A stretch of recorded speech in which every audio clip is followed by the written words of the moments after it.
คือศูนย์กลางองค์การพุทธศาสนาสัมพันธ์แห่งสปป.ลาวที่แล้วเขาควงประชุมสุดยอดศูนย์พุทธศาสนากัมพูชาลาวและเวียดนามครั้งวันที่3ในหัวข้อความสามัคคีปรองดองของศาสนาพุทธศาสนาเพื่อสันติภาพและการพัฒนาแบบยุ่งที่นครหลวงพนมเปญอาณาจักรกัมพูชาในครั้งนี้หนึ่งในโอกาสที่มีความหมายและมีความสำคัญของกองประชุมสุดยอดพุทธศาสนากัมพูชาลาวเวียดนาม3ประเทศได้แสดงให้เห็นถึงเนื้อแท้อุดมการณ์ที่สมบูรณ์ในการเข้าใจส่งเสริมความสามัคคีหักแพงระวังกันและกันร่วมทั้งความเป็นน้ำหนึ่งใจเดียวกันของชาวพุทธศาสนิกชนทุกท่านซึ่งแสดงให้เห็นถึงความสำคัญและความจำเป็นในการปกปักรักษาที่ภาพรวมกันเพื่อพร้อมกันนำไปสู่การพัฒนาที่ยืนยงในยุคที่โลกก้าวไปอย่างไวว่าด้วยการเปลี่ยนแปลงทางด้านเศรษฐกิจสังคมเทคโนโลยีคุณค่าทางด้านจิตใจวัฒนธรรมและศาสนาเป็นพื้นฐานที่สำคัญในการปกป้องสันติภาพความเข้าใจและการร่วมมือระหว่างประเทศพุทธศาสนาในฐานะที่เป็นมีคนนับถือเป็นจำนวนหลายในภาคพื้นอาเซียนและมีบทบาทสำคัญในการปลูกฝังคุณค่าความเมตตาการให้อภัยการอยู่ร่วมกันอย่างสันติกองประชุมพุทธศาสนาก็คือกัมพูชาลาวเวียดนามเกิดขึ้นมาเพื่อส่งเสริมความมือทางศาสนาวัฒนธรรมและจิตใจของประสงค์และพุทธศาสนาสันนิกชนที่ให้เข้มแข็งในจำนวน3ประเทศศาสนาพุทธเป็นส่วนใหญ่ของประชาชนและเป็นองค์ประกอบที่ผูกพันกับกันมามิตรภาพประวัติศาสตร์และวัฒนธรรมรวมกันสาธารณรัฐประชาธิปไตยประชาชนลาวเป็นประเทศหนึ่งที่ยึดมั่นพุทธศาสนาเป็นหลักในวัฒนธรรมวิถีชีวิตและจิตใจของประชาชนในการสืบต่อพัฒนาและเสริมสร้างพุทธศาสนาให้มีความเข้มแข็งลาวได้มีใกล้ชิดกับบรรดาประเทศเพื่อนบ้านโดยสมมุติเป็นกับประเทศเวียดนามกัมพูชาที่มีความสำคัญทางด้านพุทธศาสนามาแต่โบราณกาลการจัดตั้งกองประชุมครั้งทมิตรขององค์การพุทธศาสนาสัมพันธ์ลาวเวียดนามกัมพูชาในวันที่12อาทิตย์2018ที่นครหลวงเวียงจันทร์สปป.ลาวนะครับเป็นเจ้าภาพเป็นเหตุการณ์ทางประวัติศาสตร์ทางพุทธศาสนาที่มีความสำคัญอย่างยิ่งใหญ่นับตั้งแต่ประชุมครั้งปฐมฤกษ์จนถึงการประชุมครั้งที่2ในวันที่ในปี2023ที่ประเทศเวียดนามกองประชุมครั้งที่3ที่จะจัดขึ้นในปี2525ที่ประเทศกัมพูชาสปป.ลาวได้ร่วมมือเป็นต่อเนื่องด้วยความรับผิดชอบและมิตรภาพเพื่อให้การเข้าทางด้านพุทธศาสนา3ประเทศเสริมขยายอย่างมีประสิทธิภาพ สิทธิภาพและมีผลต่อสันติภาพประเทศโนเทลาและแขกผู้มีเกียรติทางแพทย์การจัดกองประชุมตัวเสริมสร้างความสามัคคีและเพิ่มทวีความอันดีงามระหว่างองค์การพุทธศาสนาของสามประเทศกัมพูชาลาวและเวียดนามและระยะใหม่เพื่อเสริมขยายมูลเสื่อสายพัวพันธ์สามัคคีและการร่วมมือระหว่างสถาบันพุทธศาสนาได้จัดขึ้นในนครหลวงเวียงจันทร์มีผู้แทนและแขก570 ท่านภายในนั้นมีผู้แทนเข้าร่วมกองประชุมโตมน95 ท่านรวมทั้งอาจารย์ใหญ่ไปเมตตาเข้าร่วมกองประชุมด้วยอาจารย์ใหญ่มหางอนดำรงบุญอดีตประธานศูนย์การองค์การพุทธศาสนาอาจารย์ใหญ่สมเด็จอัครมหาบัณฑิตเทพกัมพูชาอาจารย์ใหญ่ดรติ๊กเงินนอกประธานสงฆ์สสเวียดนามอาจารย์ใหญ่โบกรีสังฆราชธรรมยุทธนิกายกัมพูชาในพื้นฐานของการปรึกษาหารือและเรียกเปลี่ยนทัศนะและความเข้าใจจะมีรวมกันของทั้ง3 ประเทศมีจุดประสงค์เพื่อเสริมขยายมูลค่าอันดีงามของพุทธศาสนาเสริมขยายมูลเสื่อสายพัวพันธ์สามัคคี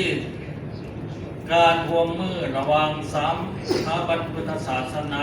ครั้งนี้ประธานองค์การพุทธศาสนาของ3 ประเทศได้ตกลงเนื้อในการร่วมมือดังนี้ 1. การโฆษณาศึกษาองค์กร 2. การพบปะการแลกเปลี่ยนกิจกรรมจะมีการพุทธศาสนา 3. การร่วมมือตามชายแดน 4. การประสานกิจกรรมระหว่างศูนย์การและท้องถิ่น 5. การพัฒนาพระสงฆ์และพนักงานศาสนา 6. การแลกเปลี่ยนข้อมูลและการร่วมมือสากล 7. การต้องน้ำและการบังคับใช้นอกเหนือจากปัญหากองประชุมสุดยอดครั้งที่ 2จะจัดขึ้นที่นครโฮจิมินห์สสเวียดนาม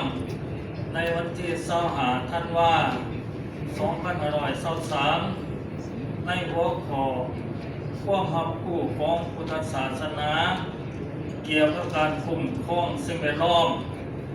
การปกปักรักษาโลกที่ยั่งยืน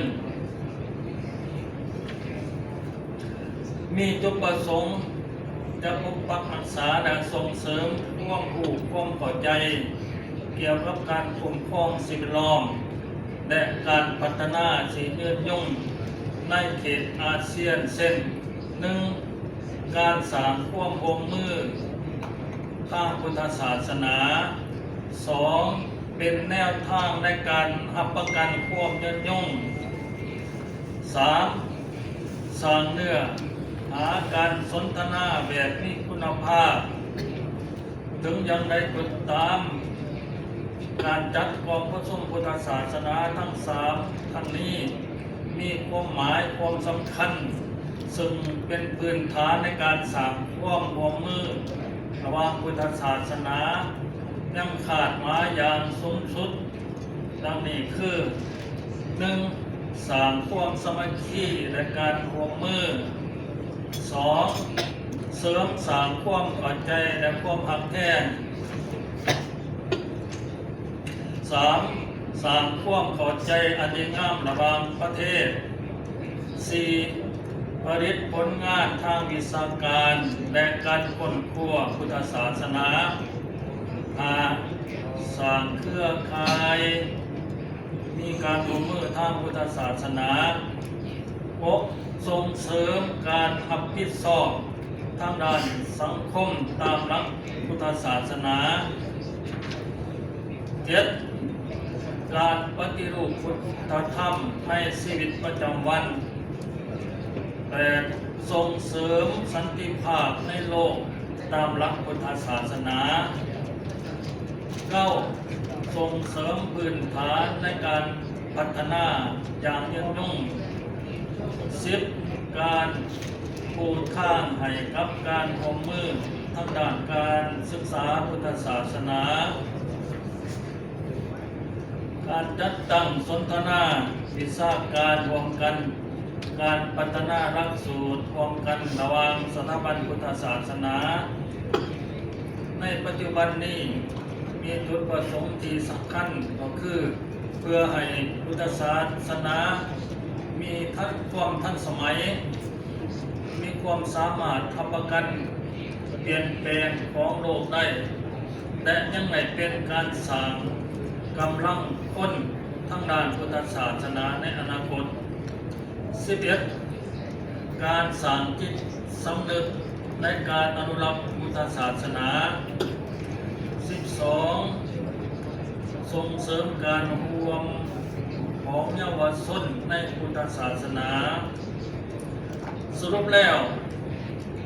การประชุมเป้าหมายของกองประชุมจะประสบผลสำเร็จได้ก็ต้องมีการร่วมมืออย่าง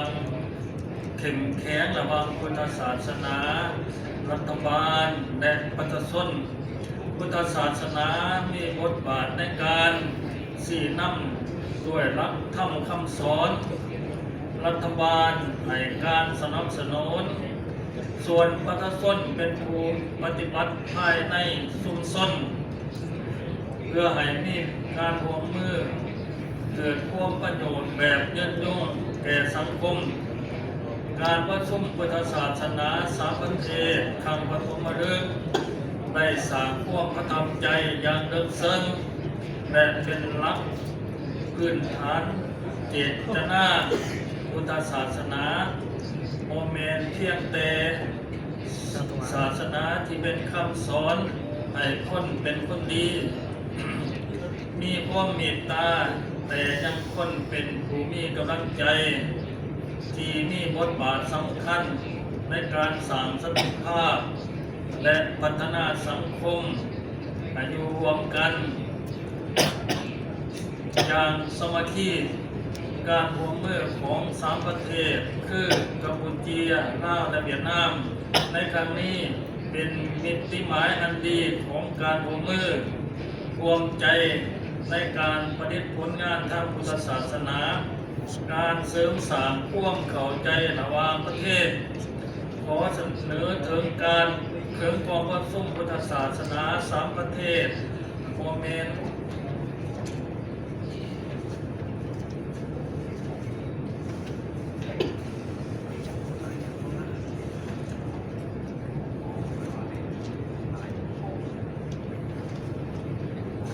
คนละ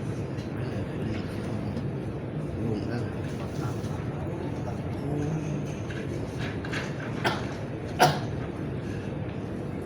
บ่แม่นเพียงแต่เหตุการณ์ทางพุทธศาสนาแต่เป็นการขยายความสัมพันธ์ทางด้านวัฒนธรรมและจิตใจมนุษย์ผลสำเร็จที่เกิดขึ้นจะเป็นผลพื้นฐานอันแข็งแรงในการร่วมมือต่อไปของสามประเทศอีกจุดหนึ่งในนามของคณะผู้แทนซึ่งการองค์การพุทธศาสนาสัมพันธ์แห่งสปป.ลาวพวกขน้อยผู้เข้าร่วมกองประชุมพุทธศาสนาในครั้งนี้ขอแสดงความเคารพอย่างสูงส่งสุดและขอแสดงความขอบใจอย่างจริงใจต่อคณะผู้จัดการและรัฐบาลเจ้าภาพของราชอาณาจักรกัมพูชาที่ได้ให้การต้อนรับอย่างอบอุ่นมีน้ำใจดีและจัดงานใดดีเลิศมีความเป็นระเบียบและการประทับใจอย่างอ หาใช้เปรียบบ่ได้การจัดงานครั้งนี้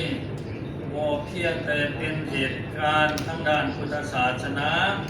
แต่ยังเป็นเครื่องหมายของนิมิตและการร่วมมืออันแน่นแฟ้นระหว่างประเทศพี่น้องในภาคพื้นซึ่งได้ช่วยส่งเสริมสันติภาพร่วมเข้าใจระหว่างพระสงฆ์และประชาชนทั้งหลายในโอกาสนี้ข้าน้อยขออวยพรให้พระอาจารย์ใหญ่เจ้าภาพรัฐบาลผู้เข้าร่วมกองประชุมครั้งนี้จงประสบความสุขความเจริญและความสำเร็จในทางพุทธศาสนาต่อในโลกขอขอบใจ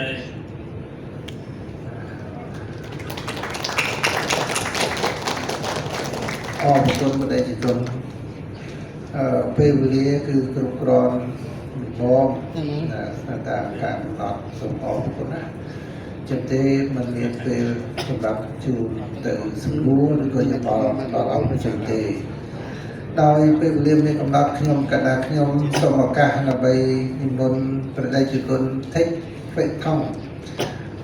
ព្រះអនុប្រធានក្រុមប្រឹក្សាប្រតិបត្តិនិងជាប្រធានគណៈកម្មការនីតិកម្មមជ្ឈិម